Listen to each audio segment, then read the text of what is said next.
আল্লাহ নবী সাল্লাল্লাহু আলাইহি সাল্লাম বলেন, কোন বান্দা যখন গুনাহ ছেড়ে দিয়ে তওবা করে আল্লাহর দিকে ফিরে আসে, আল্লাহর কসম নবী বলেন আল্লাহ তাআলা সবচেয়ে বেশি খুশি হন। আশাদ্দু ফারাহান, আল্লাহ তাআলা সবচেয়ে বেশি খুশি হয় কখন? বান্দা আল্লাহর দিকে ফিরে আসে যখন।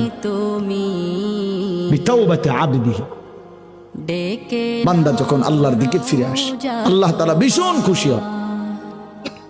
গুনার নাফরমানের জিন্দেগি ছেড়ে দিয়ে আল্লাহর দিকে যখন ফিরে আসে, আল্লাহ তাআলা তখন 7 আসমান সাজিয়ে দেয়। ফেরেশতাদেরকে বলে, আসমান সাজিয়ে দাও, জান্নাত সাজিয়ে দাও। ফেরেশতারা 7 আসমান জান্নাত সাজাইয়া ফেরেশতারা জিজ্ঞেস করে, মাওলা আসমান কেন সাজাইলেন, জান্নাত কেন সাজাইলেন? তো আল্লাহ তাআলা বলে, আসলাহাল আবদু মাওলাহু, শোনো আজ এক গোলাম